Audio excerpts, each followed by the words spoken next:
Său dar și fața iubire de oameni, totdeauna acum și pururea și în vecii vecilor. Amin.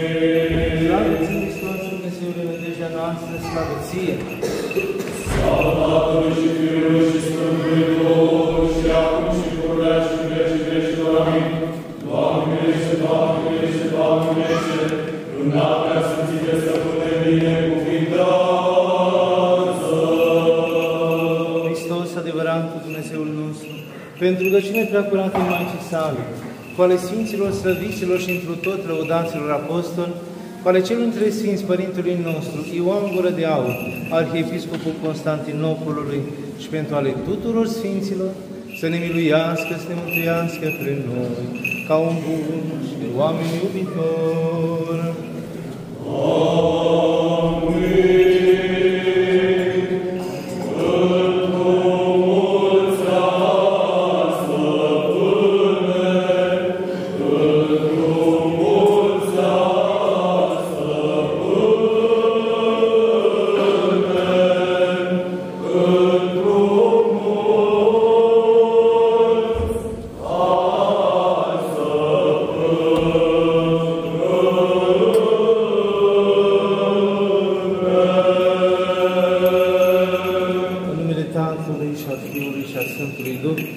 Amin. Amin. Iubiților credincioși, cred că nu se putea alege o sărbătoare și un praznic mai frumos pentru postul mare, pentru această mănăstire, decât acesta al Bunei Vestii.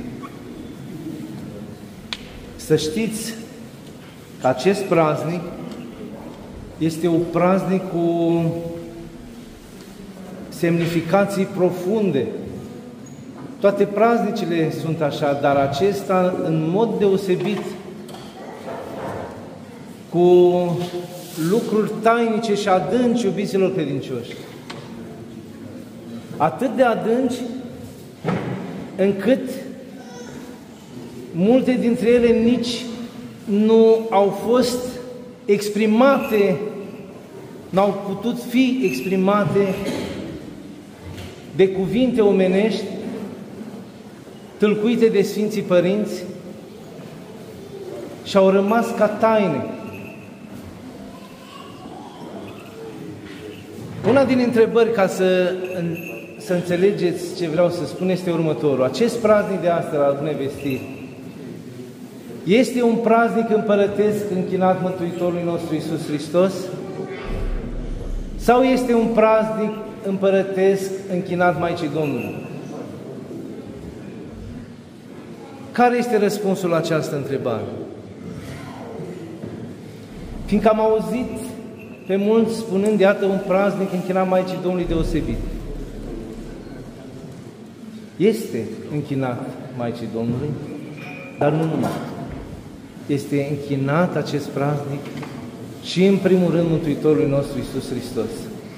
Este, dacă vreți, o întrepătrundere a lucrării lui Dumnezeu pentru mântuirea oamenilor împreună cu participarea Maicii Domnului. De aceea este un praznic și a Mântuitorului și a Maicii Domnului. Un praznic minunat, deosebit.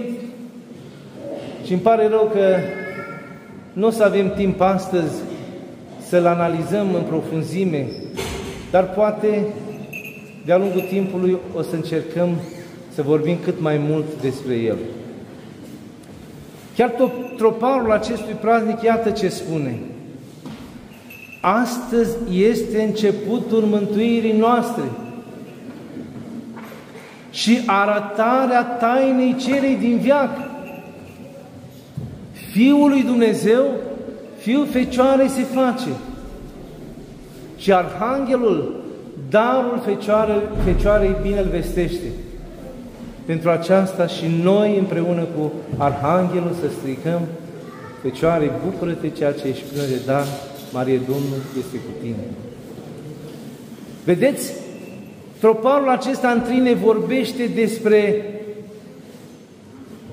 sărbătoarea aceasta închinată Mântuitorului, fiindcă lucrarea de mântuire este a Mântuitorului, este a Sfintei Treimi și a Mântuitorului în mod deosebit prin întruparea sa.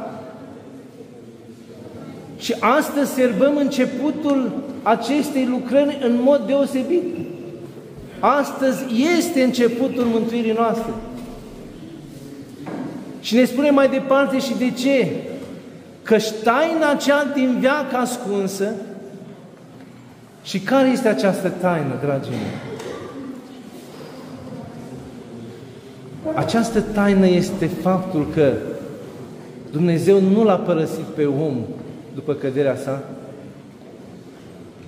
Dumnezeu, chiar dacă a închis raiul, nu l-a închis pentru veșnicie, ci a pregătit și a lucrat mântuirea omului ca să redeschidă raiul, ca oamenii să poată să ajungă din nou în rai și mai mult decât atât, să se poată uni prin har cu Dumnezeu. Aceasta este, și acest lucru se va săvârși prin întruparea Fiului lui Dumnezeu. Aceasta este taina și este descrisă într-o parte, căci Fiul lui Dumnezeu, Fiul Fecioare se face.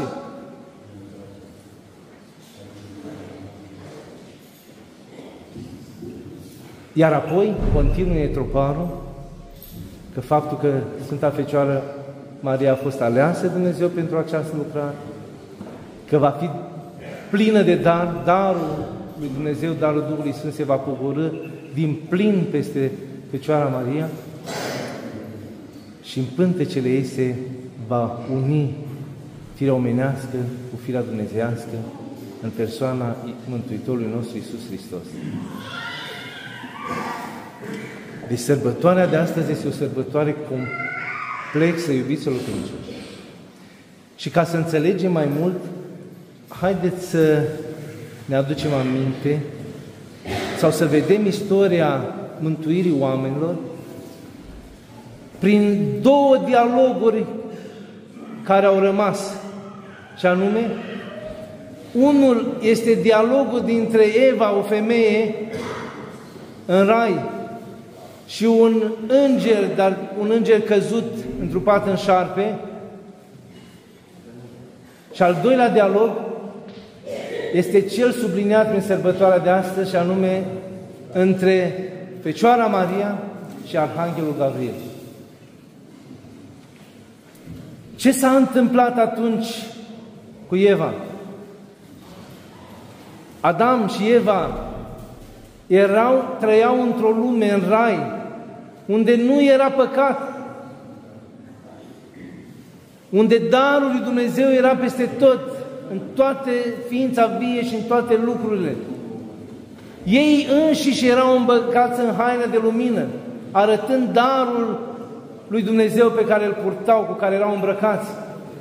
Mintea lor era curată, nu erau pătați de păcat. Un singur lucru era rău în univers atunci și viclean, era acel înger căzut, diavol. Și iată că diavolul, intrând în șarpe, se apropie de Eva. Și inducându-i în mintea Evei, mintea curată a Evei, curiozitatea, oare de ce? Oare puteți mânca din toți pomii raiului? Nu, Dumnezeu ne-a spus că din toți numai dintr-unul. Dar de ce? Nu cumva mâncând veți deveni Dumnezei?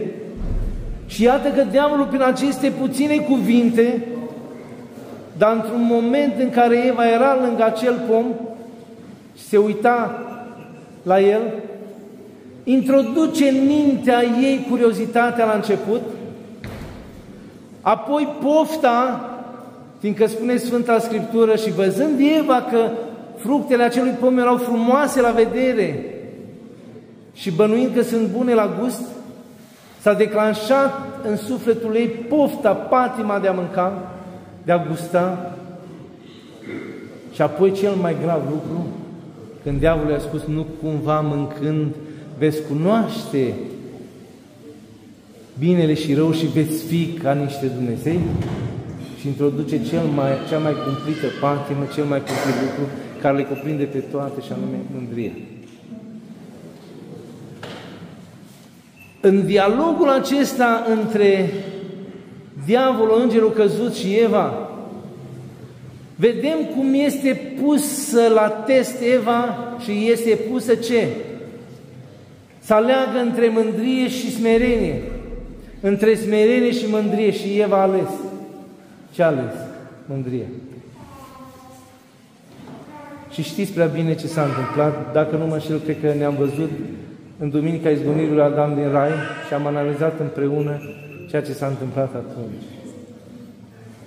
Atunci, dragii mei, Adam și Eva au fost scoși din Rai, darul s-a ridicat de pe pământ, i-au rămas goi și totuși vedem din ceea ce spune Dumnezeu, ceea ce face Dumnezeu cu ei, că Dumnezeu n-avea cum să nu iubească în continuare, că le-a țesut haine, i-a îmbrăcat, le-a dat acele care le spunem noi câteodată blesteme, dar nu sunt blesteme, că de fapt prin acele lucruri le-a dat ca ei să nu se piardă, ca ei să plângă, aducându-și aminte ceea ce a pierdut, adică să se pocăiască. Și mai mult decât atât, atunci, dragii mei, Dumnezeu le-a spus prima veste bună, care, așa cum v-am mai spus, se numește Proto-Evanghelia.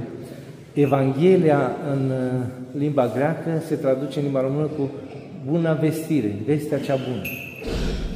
Proto-Evanghelia înseamnă prima veste bună care au primit-o oamenii a fost aceasta. Și anume că din sămânța unei femei se va naște cel care va zdrobi capul șarpelui. Prin alte cuvinte, atunci Dumnezeu le-a spus oamenilor, Adam și Eva și urmașilor lor prin ei, că nu i-a părăsit, că va veni timpul când se va naște cel care va aduce mântuirea oamenilor. Așa s-a întâmplat atunci. Adam și Eva au rămas în afara raiului plângând, aducându-și aminte de relația lor din rai și de dragostea pe care o simțeau în mod deosebit, dar au ales să nu-L asculte pe Dumnezeu, dar Dumnezeu nu i-a părăsit. Dumnezeu nu a părăsit pe oameni. Dacă îi părăsea pe oameni, diavolul îi distrugea. Dumnezeu a avut grijă mai departe de ei, dar de acum urma un drum în care trebuia ca să treacă timp și să se pregătească momentul în care să fie posibilă această taină din veac ascunsă, și anume întruparea Fiului lui Dumnezeu. Poate întrebați, de ce trebuia să treacă timp? De ce trebuia să Dumnezeu nu putea să se întrupeze atunci? V-am mai spus și repet, Dumnezeu respectă libertatea omului, fiindcă i-a creat pe Dumnezeu liber. Trebuia ca oamenii și omenirea, dragii mei, să treacă, să se zbată, să se frământă, să fie într-o luptă, să înțeleagă răul și, bineînțeles, binele, fiindcă asta a vrut să cunoască binele și răul. Și din această frământare a omenirii, prin efortul unei persoane, și am putea spune a omenirii întregi în sensul bun, să se nască cea în care se va întrupa Fiul lui Dumnezeu. Și acest lucru să se întâmple respectând libertatea oamenilor. Dumnezeu putea să aleagă pe cineva și să o curățească, să se întrupeze, dar voia lui Dumnezeu este ca oamenii liberi să ajungă la acest lucru. Poate veți spune, de ce trebuie ca să fie un lucru atât de curat ca să se întrupeze Dumnezeu? Fiindcă nu există amestec între lumină și întuneric, între Dumnezeu și păcat. Nu se poate. Și atunci, dragii mei, omenirea trebuia să aștepte. Faptul că oamenii sunt uituci, faptul că oamenii sunt de multe ori înclinați ușor spre îndulciri și păcate și patii. Dumnezeu a trimis și a anunțat pe oameni ca să nu-și piardă nădejdea. Și au trimis pe proroci. Și așa, dragii mei, avem în mijlocul poporului evreu, acel popor ales de Dumnezeu în care s-a revelat cel mai mult, prorociile mesianice, în care de-a lungul timpului Dumnezeu a descoperit despre întruparea Fiului Dumnezeu și implicit despre vasul ales în care se va întrupa Fiul lui Dumnezeu, despre năstrapa de aur, despre scara pe care va coborî Dumnezeu în mijlocul și anume Maica Domnului. Prorocii care le numim de multe ori prorocii mariologice. De aceea, dragii mei, vedem cu aproape 800 de ani înainte de întruparea Mântuitorului, că prorocul Isaia, care odată la templu, fiind rugându-se, primește descoperirea aceasta extraordinară și începe să strige, iată, uitându-se și văzând ce va fi peste sutele de ani, iată, Fecioara va lua în pântece și va naște fiu și va fi în numele lui Emanuel. Și evangeliștii spun, acest Emanuel se tâlcuiește cu noi, este Dumnezeu, adică în mijlocul nostru, împreună cu noi, aici este Dumnezeu, vorbind despre întruparea Fiului lui Dumnezeu. Prorocul David spune, ascultă, fiică, și vezi și pleacă urechea ta și uită pe poporul tău și pe părinții tăi și casa părinților tăi, căci a ales stăpânul, a ales împăratul frumusețea ta, adică frumusețea domnicească, porumbița cea cu aur între umeri aurite. Iată descrierea ale Maicii Domnului. Și așa, dragii mei, prorocul Daniel în Babilon primește și el o descoperire în care arată prin acele săptămâni care de fapt erau ani, zecile de ani, sutele de ani, când va avea loc acest lucru. Și după calculele rabinilor, acest lucru s-a apropiat. Undeva la templul din Ierusalim, în locul cel mai sfânt de pe pământ pentru evrei, și anume Sfânta Sfintelor, o fecioară de 12 ani intra aici și se ruga, petrecând cel mai mult timp din zi, rugându-se lui Dumnezeu, iar Sfântul Grigorie Palama ne învață. Această pruncă și apoi tânără fecioară, stând în Sfânta Sfintelor, a petrecut viața ei într-o isihie profundă, adică într-o liniștire a minții și a sufletului implicit, făcând astfel ca Dumnezeu să se descopere în interiorul ei, ca harul lui Dumnezeu să coboare în sufletul ei. Iar ea și-a păstrat astfel, cu darul lui Dumnezeu și prin efortul ei, sufletul și trupul curat, impecabil, neatinse de niciun păcat. Singurul păcat era moștenit prin naștere, și anume păcatul strămoșesc. Iată, dragii mei, vasul ales, iată năstrapa, scara, cerul, Sfânta Sfintelor, ea era această fecioară care se numea Maria. Împlinea vârsta de 15 ani. Preoții de la templu, mai era obiceiul, pe fecioarele care petreceau aici, ajutând la templu în rugăciune, la vârsta aceasta de 15 ani, le dădea drumul de la templu să meargă, să se căsătorească, să înceapă viața de familie. Și așa au vrut să facă și Fecioara Maria. Dar au primit descoperire la Dumnezeu că ea nu este ca celelalte, ea este cea aleasă, și atunci, văzând că Dumnezeu are în plan altceva cu ea, fiind o mare sărbătoare la templu și venind mulți evrei la sărbătoare și conducătorii de triburi evreiești, întâlnindu-se bătrânii, au hotărât să pună toiegile lor la oameni aleși din tribul acesta din care făcea parte și Fecioara Maria, să fie aleși toiege și să fie puse în Sfânta Sfintelor. Și iată că un singur toiag în urma rugăciunilor a înfrunzit, a înflorit și am găsit scris în unele cărți că și un porumbel a venit și s-a așezat pe el. Și atunci acel toiag care era lui Iosif, care era bătrân aproape de 80 de ani, văduv, cu o viață înaltă, domnicească, a fost ales să-i fie încredințată Maica Domnului în pază și sub chipul văzut al logodniei.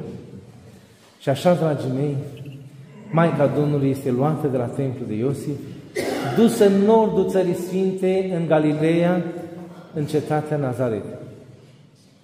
Și de acum încolo Sfânta Evanghelie de astăzi ne descrie ce s-a întâmplat.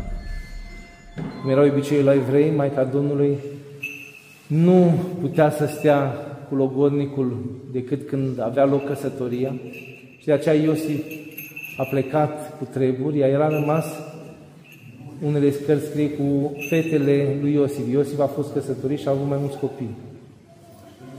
De aceea spune în Evanghelie Mântuitorul, frații mei, sunt frații vitregi, sunt copiii lui Iosif. Și Maica Domnului a rămas aici, în casa din Nazaret. Și după câteva luni, spune Sfânta Evanghelie așa: când Elisabeta, ruda al Maicii Domnului, a împlinit 6 luni de când a rămas însărcinată, Arhanghelul Gabriel a fost trimis din cer în Nazaret, la Fecioara Maria. Și venind la ea, Arhanghelul îi spune: bucură-te, ceea ce ești plină de dar, Marie, Domnul este cu tine, binecuvântată ești tu între femei. Fecioara Maria, când a văzut Arhanghelul venind, când a auzit aceste cuvinte rostite de Arhanghel, la început s-a tremut, arătând, spun Sfinții Părinți, adânca ei smerenie. Cum a venit un arhanghel la mine? Ce să fie?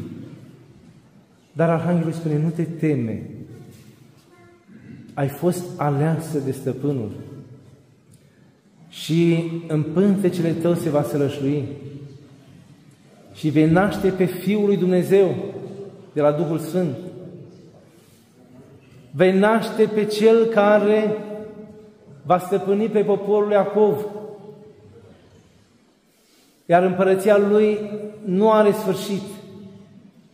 Descriindu-i Arhanghelul aceste cuvinte, că îl va naște pe Fiul lui Dumnezeu. Fecioara Maria, iubiților credincioși, aici la templu a învățat Scripturile poporului evreu. Mergea și asculta pe învățătorii și rabinii și slujitorii de la templu. Făceau ore în care ei explicau Scripturile lor. Și ce explicau? Pentateucul, Cartea Facerii, cu Protoevanghelia și celelalte cărți din Pentateuc. Explica și citeau din proroci. Și erau explicate și analizate. Evreii știau că va veni Mesia.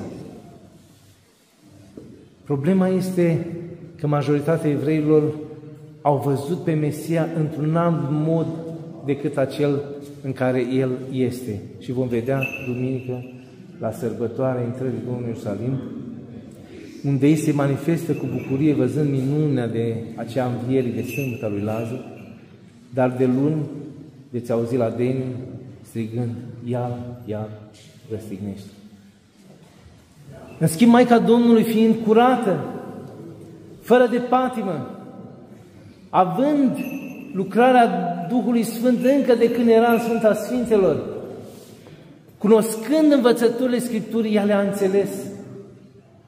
Chiar tradiția Bisericii Ortodoxe spune că atunci când citea din proroci, când citea din Isaia și din ceilalți proroci despre Mântuitorul și despre Fecioara, ea în mintea ei spunea: Doamne, învrednicește-mă, dacă sunt vrednică, să ajung să prind zilele, să slujesc acelei Fecioare, să-i fiu slujnică, să stau lângă picioarele ei. Neștiind, n-avea cum să știe că ea a fost aleasă. Și acum când a venit Arhanghelul și a adus această veste, s-a cutremurat. Dar Arhanghelul întărește: nu te teme, ai fost aleasă. Fiul lui Dumnezeu se va întrupa din pântecele tău. Iar ea spune: cum va fi aceasta? Eu nu cunosc de bărbat, cum să nasc pe cineva? Duhul Sfânt se va pogorî peste tine și te va umbri și vei naște pe cel preanalt. Și Arhanghelul tace. Spun Sfinții Părinți, primind descoperire la Dumnezeu, că tot cerul în momentul acela tăcea. Toate puterile cerești care petrec în continuu în cântări, în imnuri de laudă, au tăcut. De ce? Așteptau un răspuns. Așteptau cel mai minunat răspuns din partea oamenilor a tuturor timpurilor. Ce era răspunsul acesta? Dacă Fecioara Maria acceptă sau nu. M-am mai spus, Dumnezeu nu vrea ca omul să facă lucrurile decât din libertate și din dragoste. Nu constrâns, nu înfricoșat, nu de teamă. Și toate puterile cerești au tăcut așteptând răspunsul Maicii Domnului. Acest răspuns, poate veți mai citi, veți auzi, poartă numele de Fiat și tradus înseamnă fie mie după cuvântul tău sau fie mie după voia Domnului.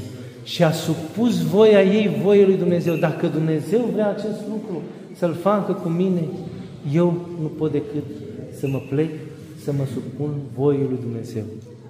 Fie mie după cuvântul tău. Și în clipa aceea, îngerii au început să cânte de bucurie, să înalțe imne de slavoslovie. Arhanghelul a plecat să anunțe lucrul acesta.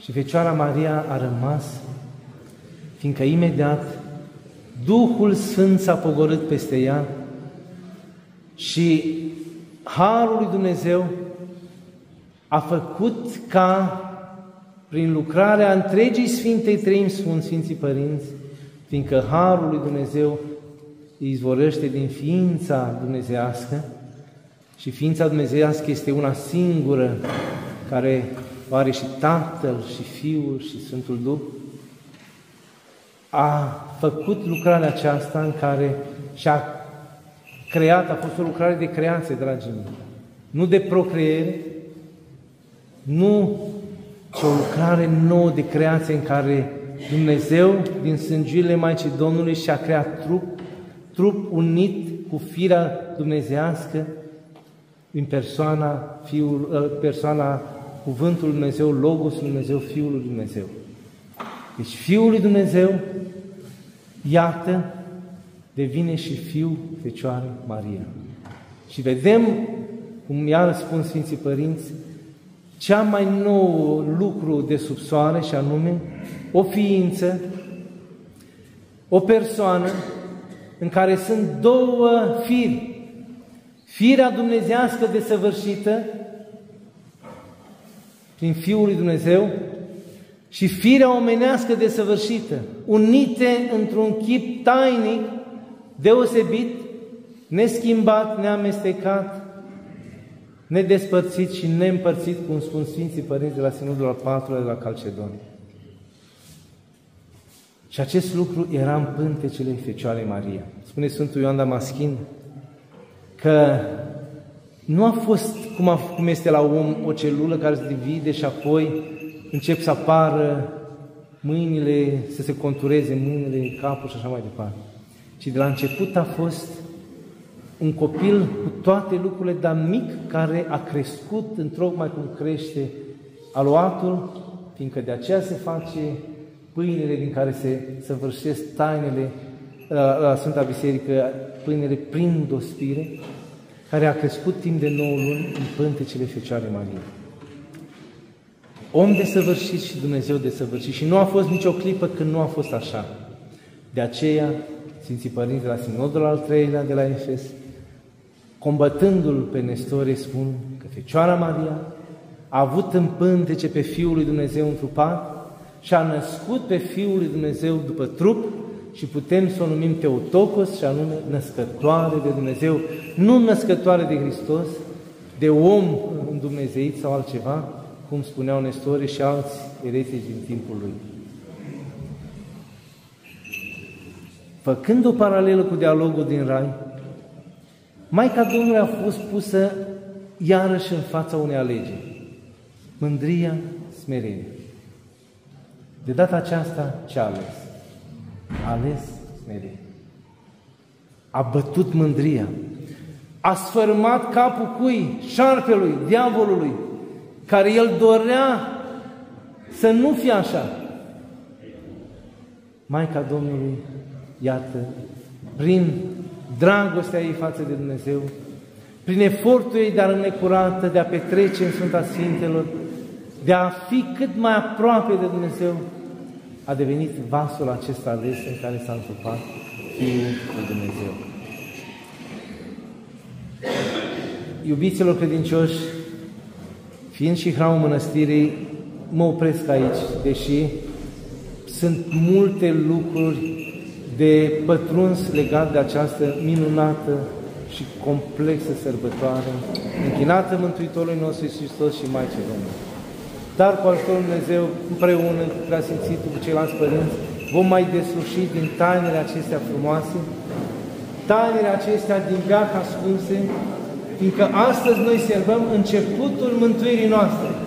Și prin aceasta ne aducem aminte de dragostea lui Dumnezeu față de noi, fiindcă Dumnezeu nu vrea altceva decât ca toți să ne mântuim, să fim alături de Dumnezeul nostru, care este în toată slava, cinstea și închinăciunea în vecii vecilor. Amin. Preasfințitul Flavian,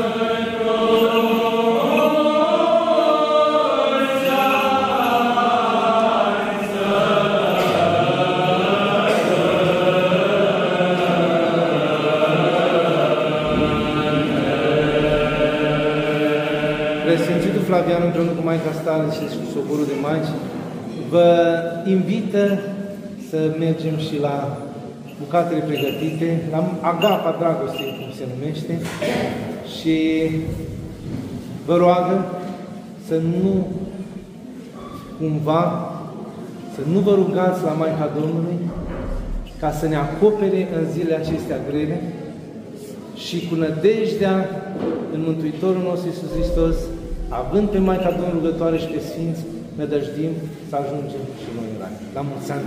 Să trăiți,